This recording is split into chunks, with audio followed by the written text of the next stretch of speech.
Bonjour à tous, il est midi, nous sommes le mercredi 2 février. Nous accueillons aujourd'hui en direct le président de la Chambre de commerce et d'industrie métropolitaine Marseille-Provence, Jean-Luc Chauvin. Bonjour. Bonjour Elsa, bonjour à tous les auditeurs. Et depuis quelque temps également président de l'association des chambres de commerce métropolitaines. Voilà, on le précise aussi. On va parler bien sûr de ce mandat qui ne commence pas aujourd'hui, mais qui est quand même un nouveau mandat parce qu'il n'y a qu'une année qui commence. On parle aussi des perspectives pour 2022, de nombreux sujets. On commence tout de suite après la virgule. L'information régionale, c'est sur Radio JM du lundi au jeudi jusqu'à 12h30 et c'est maintenant. Jean-Luc Chauvin, je suis ravie de vous accueillir à nouveau sur Radio JM. On va prendre un peu plus de temps aujourd'hui pour avoir l'occasion de parler de cette nouvelle année. Comment se portent les entreprises, Jean-Luc? Comment sont-elles aujourd'hui avec le contexte que l'on connaît pour cette année qui débute? Alors écoutez, plusieurs choses. D'abord, après une année 2021, voire même 2 années complexes, ce que j'appelle de stop and go, les entreprises ont été résilientes. Elles ont su s'adapter en permanence, elles ont su trouver des solutions. Et quand je dis les entreprises, bien entendu, c'est les collaborateurs et les chefs d'entreprise tous ensemble. Et je remercie tout le monde. La situation est forcément plus nuancée en ce début d'année 2022 que ce qu'elle était il y a 1 an. Et heureusement. Et heureusement. Mais pour autant, grâce au programme, au quoi qu'il en coûte, au programme de relance, et au redémarrage de l'activité, malgré ces stop and go liés notamment, car même, il faut le saluer, à la vaccination. Bien sûr.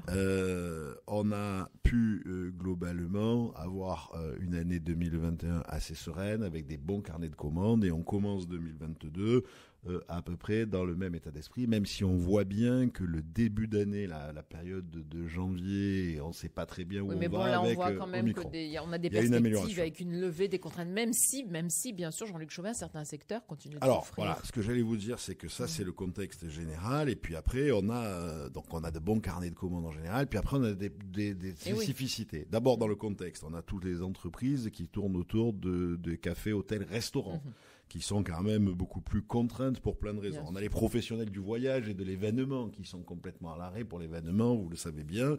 On a aussi dans ce contexte-là tout ce qui est salle de sport, tout ce qui est activité culturelle, les cinémas, les théâtres. C'est pas encore ça. C'est pas encore ça. C'est que c'est même très compliqué parce que même si on a des autorisations avec des jauges diminuées, nos concitoyens ont peur d'y aller, n'y vont pas. Les mentalités n'ont pas repris encore comme avant. Tant qu'il reste ce risque de la pandémie. Et puis on voit bien aussi que sur le commerce, il y a des bouleversements qui ont été mis en place dans la consommation. On voit bien qu'avec, malgré les soldes très importantes, avec des remises très importantes dès le premier jour de 50% et plus, on n'a pas l'engouement, on n'a pas connu, espérons que ça va se rattraper d'ici la fin de la période des soldes, mais il ne reste plus que quelques jours, on n'a pas connu l'engouement des autres années. Pour tous ces métiers-là, il faut absolument conserver des aides ciblées spécifiques. Évidemment. Pourquoi ? Parce qu'il faut leur permettre, dès qu'on sortira de cette situation, je dirais à nouveau de restriction,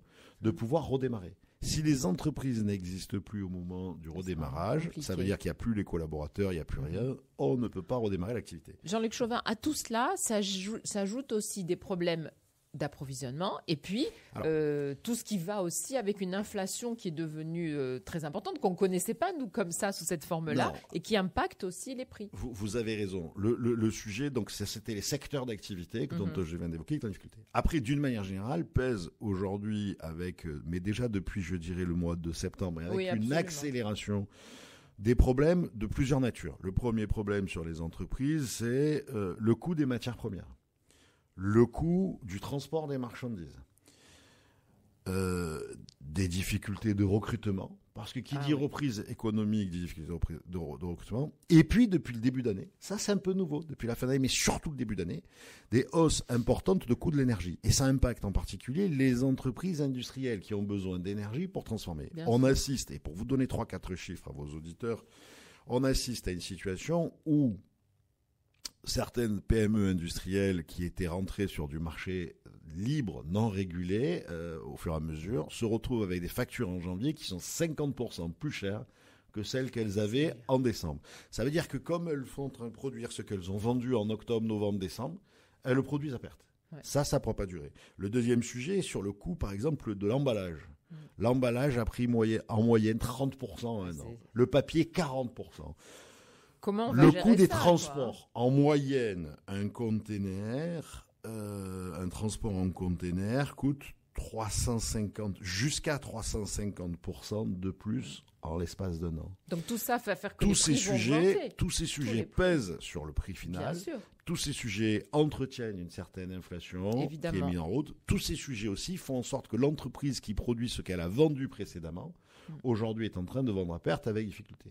Donc on a, vous le voyez bien, un certain nombre de nuages qui s'amoncellent sur la tête des entreprises, sans parler du problème du recrutement, qui est un problème numéro 1, puisque vous voyez bien qui s'installe. On a changé de façon de vivre et les gens ne veulent plus travailler aux mêmes conditions. Vous avez raison, vous avez parfaitement raison, mais vous voyez bien, et c'était une des discussions, et ça devrait laisser d'ailleurs un peu à réfléchir le ministre de l'économie dans ses déclarations, que la profession du café, hôtel, restaurant, par l'intermédiaire de sa fédération professionnelle, l'UMI, a fait une augmentation de salaire de 16%. Des salaires moyens, ce qui est énorme. Bien sûr. Parce qu'ils n'arrivent plus à recruter et qu'ils ont une difficulté. Malgré cette augmentation, le président de l'UMI de la région Provence-Alpes-Côte d'Azur me disait hier qu'ils n'arrivent pas plus à recruter. 16%, c'est colossal. Ils ont énormément peur de revivre la saison d'été ou la saison d'hiver, la saison d'été 2021 ou la saison d'hiver actuelle à la montagne, avec un manque de personnel qui fait que tu ne peux pas ouvrir tous les jours et que tu ne peux pas fonctionner. Vous savez qu'aujourd'hui, à la montagne, on a en station de ski des cafés, hôtels, restaurants, mais pas que, des remontées mécaniques ou autres, qui sont complètement bridés où on ne peut pas tout ouvrir parce qu'on n'a pas de personnel. Tout ça, il va falloir trouver des solutions et s'adapter, même si je vous connais, vous êtes de ceux qui disent que de toute crise, il faut faire une opportunité. Alors, moi, je vais plus loin. Je dis d'abord que, tout ce qu'on dit est vrai, mais que cette crise sanitaire, cette pandémie, peut-être d'ailleurs maintenant, on nous dirait peut-être que c'est plus vraiment une pandémie, parce qu'on va atteindre suffisamment... Ça y est, là, normalement. Voilà, on ne va pas se prononcer sur ce sujet-là. Ce côté sanitaire, on ne se prononce pas. C'est forcément... Ça ouvre forcément des nouvelles opportunités. Ça ouvre forcément des nouvelles opportunités. Ça nous encourage à nous réinventer. Ça nous oblige presque, les chefs d'entreprise, à nous réinventer, mais nous tous. Et beaucoup plus vite que ce qu'on pensait faire. Et finalement, moi je vais vous dire, c'est une chance pour nos entreprises, c'est une chance pour notre métropole, et c'est une chance pour la France, si on sait saisir ces opportunités pour accélérer les transformations, être les premiers. Chaque fois qu'on fera une transformation et qu'on sera les premiers, on prendra un coup d'avance. Si on laisse faire les autres, c'est autant de parts de marché qu'on va perdre. Vous savez, j'aime bien cette image. C'est l'image Kodak, avec l'arrivée du numérique. Soit je reste à la pellicule en argentique, soit je passe au numérique. C'est un très bon exemple, c'est terrible. Si je reste à l'argentique parce que je suis leader et que c'est très bien, malheureusement, comme on dit chez les startups aujourd'hui, je vais être disrupté. Absolument. Par une nouvelle technologie. Ça veut dire quoi? Ça veut dire que vous, Chambre de commerce, vous voulez travailler dans un sens précis, celui de soutenir l'investissement, de soutenir l'innovation. C'est là qu'il faut pousser et qu'il faut travailler? Oui, plusieurs choses. D'abord, il faut, je crois, changer nos logiciels, tout simplement. Réfléchir autrement, en tant que chef d'entreprise, en tant qu'employeur, mais aussi en tant qu'acteur de la société. Il faut prendre conscience de ce qui se passe autour de nous. Il faut reconsidérer nos chaînes de valeur de nos entreprises. Je vais prendre 2-3 exemples très vite. Privilégier la production en proximité, l'achat local et le business local. Mais c'est aussi, et ça c'est un élément très fort qui n'était pas encore rentré sur nos éléments et qui nous impacte, c'est innover plus fortement, et notamment sur le marché du recyclage ou de l'upcycling ou de l'occasion. Pour la première fois en France, faute de véhicules neufs en France, en Europe, faute de véhicules neufs, le marché des véhicules anciens augmente énormément, et pour la première fois, on risque de trouver en 2022 des véhicules d'occasion qui seront plus chers que les véhicules neufs parce qu'ils ne sont pas disponibles. C'est pas moi qui le dis, c'est Jean-Dominique Sénard qui est le président du conseil de surveillance du groupe Renault. Donc si vous voulez, ça oblige aujourd'hui à penser autrement. Ça oblige aussi, du coup, si on met en place un marché du recyclage, de l'upcycling, ça va nous obliger à travailler autrement. Et notamment sur la filière déchets. On voit bien dans les discussions que l'on a avec un certain nombre d'entreprises qui pourraient s'implanter ici, qui font du recyclage de plastique ou autre, qui préfèrent le nord de la France. Parce qu'on recycle plus, parce qu'on trie plus dans le nord de la France qu'ici. Ça veut dire qu'il faut qu'on rattrape ce retard que l'on a pris pour attirer ici une filière de recyclage. Et donc ce retard, c'est dans le tri, dans dans le tri que chacun des concitoyens doit va faire. éviter le sujet et c'est dans les déchets aussi, même si aujourd'hui, semble-t-il, le sujet, on va pas l'évoquer directement parce qu'on est dans nos rues. Voilà, exactement. Mais c'est vrai que c'est une autre façon de penser et d'envisager le business, en fait. Alors, c'est une autre façon de penser et d'envisager le business, de prendre des longueurs d'avance dans la façon de produire, en préservant l'environnement, en utilisant du recyclage, en utilisant cette chose. C'est aussi, et moi j'y crois beaucoup et je veux insister là-dessus parce qu'on le dit pas assez, c'est aussi une nouvelle façon d'envisager les relations dans l'entreprise entre collaborateurs et managers et entrepreneurs. Bien sûr. C'est aussi une façon de mieux tenir compte des aspirations de chacun d'entre nous, qui sont différentes et qui sont renforcées, encore plus différentes, avec cette pandémie de la crise Covid. C'est plus trouver des solutions adaptées à chacun. C'est aussi attirer les talents. Et les talents dont on a besoin dans nos entreprises, et c'est probablement mobiliser une jeunesse sur des métiers porteurs d'avenir et de sens, mais aussi pour qu'elle puisse participer à l'innovation que l'on va mettre en place pour la société. Bien sûr. Moi, je crois que ça, c'est très important. 2 chiffres. En 2021, on a fait plus de 8000 prestations de sensibilisation d'entreprises pour les accompagner, sensibilisation ou accompagnement d'ailleurs, sur les thèmes qu'on est en train d'évoquer. C'est la transition numérique, la transition environnementale, le recyclage. Donc il y a un vrai besoin, une vraie demande et une attente. En 2022, je suis certain que ce chiffre sera multiplié au minimum par 2, voire plus, parce que l'aspiration est là. Et les chefs d'entreprise et les collaborateurs. L'entreprise, c'est la première cellule de sociabilité française, mais c'est aussi la première vigie. Absolument. Parce qu'elle ressemble à ce que nous sommes tous au quotidien. Vrai. Et elle est en train de transformer. Jean-Luc Chauvin, on a des atouts formidables sur ce territoire. Ce n'est pas vous que je vais convaincre en ce sens, évidemment. Est-ce qu'il y a pour les entreprises aussi des opportunités à saisir avec le projet Marseille en grand, le projet du président de la République qui va d'ailleurs revenir très bientôt à Marseille?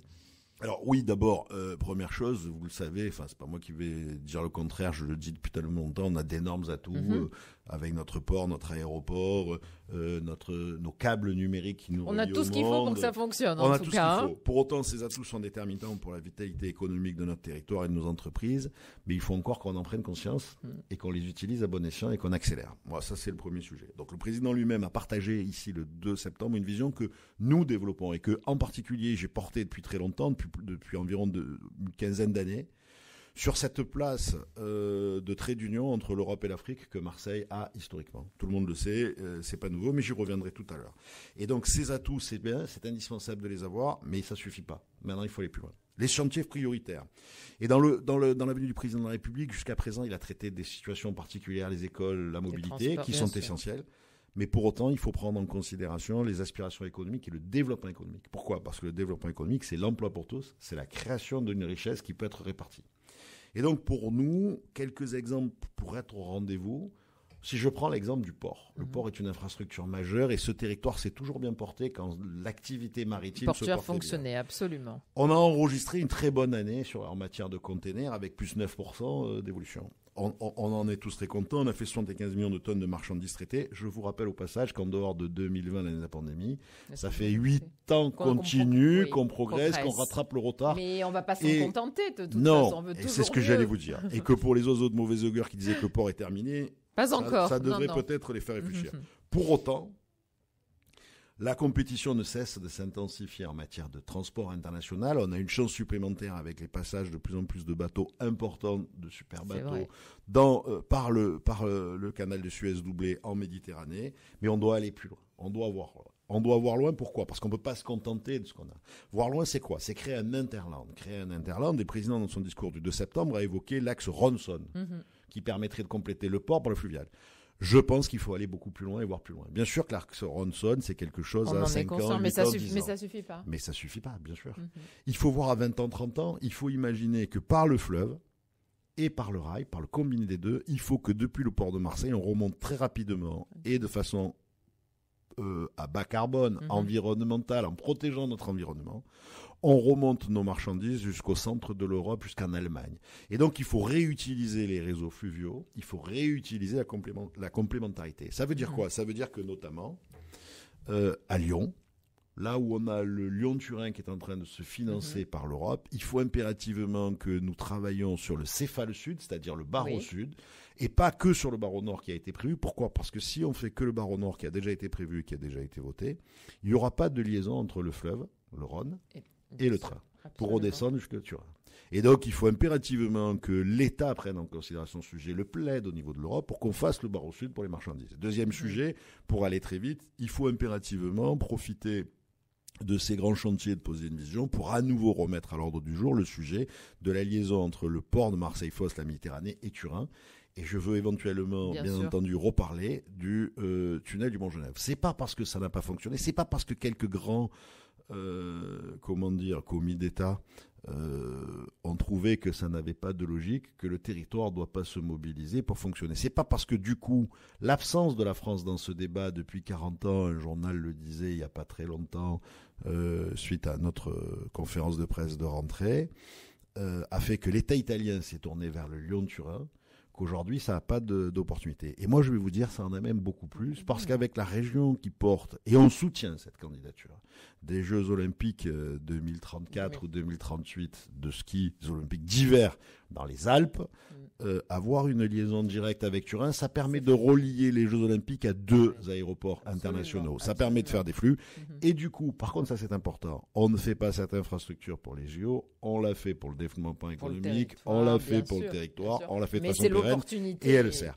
Voilà. Moi, je crois qu'aujourd'hui, sur des sujets comme ça, il faut être à la pointe. Alors après, deux, trois autres sujets, mais très peu. Les Jeux Olympiques. Voilà, je voudrais qu'on dise un mot sur les JO. J'ai deux sujets très importants à parler. Les Jeux Olympiques et Paralympiques de 2024 à Marseille. D'abord, c'est le grand événement de la décennie. Deux, la Chambre de commerce et d'industrie. Mais c'est demain, il va falloir aller très très vite. On est déjà en retard. C'est ce que j'allais dire, et l'ordre de marche n'est pas la Chambre de commerce et d'industrie est en train de fédérer tous les acteurs économiques, mais il faut aller au-delà. Il faut en faire quelque chose qui sera une réussite pour ce territoire. Il faut qu'il y ait un avant Jeux Olympiques et un après. Un peu comme Barcelone. Non, oui, au-delà, mais comme Barcelone avec Jeux Olympiques. On sent le changement. Exactement. Et donc, il faut profiter de cette opportunité, un peu comme 2013, mais au-delà, pour jouer collectif et faire. J'en appelle très clairement, on est déjà en discussion avec Paris 2024 et le COJO, mais j'en appelle très clairement à l'ensemble des élus de ce territoire pour qu'on se rassemble. Il en est de la responsabilité de tous. On n'a pas le droit de rater cet événement. Et pour réussir ce rendez-vous, il n'est pas que sportif, ce rendez-vous. Il est sportif, mais il est en matière d'infrastructure et il est pour la totalité des concitoyens de ce territoire. Il est pour l'image que ce territoire va donner au monde. Et donc, je pense qu'effectivement, il faut qu'on en profite. Il faut qu'on en profite aussi dans l'après pour remettre au cœur des préoccupations de ce territoire l'économie bleue, le côté mer. Et on porte des projets, vous le savez, notamment sur les îles du Frioul. Mais notamment sur les îles du Frioul pour en faire le laboratoire de la ville bioclimatique méditerranéenne demain, le biomimétisme. On a travaillé pendant le congrès de l'UICN avec le Conservatoire national du littoral et l'Agence de l'eau.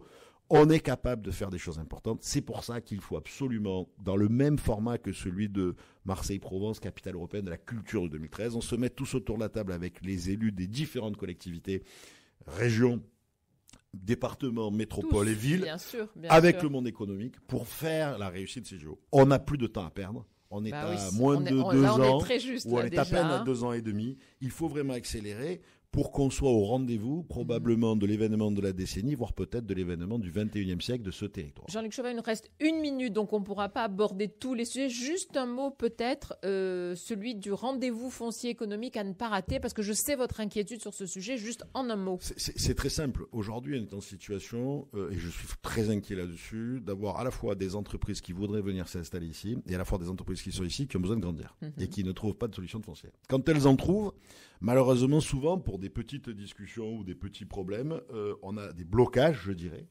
On n'arrive pas à obtenir les autorisations, ce qui est dramatique pour le territoire. C'est la priorité si on veut développer l'économie du territoire. Ça fait des années qu'on en parle, depuis la naissance de la métropole et même avant.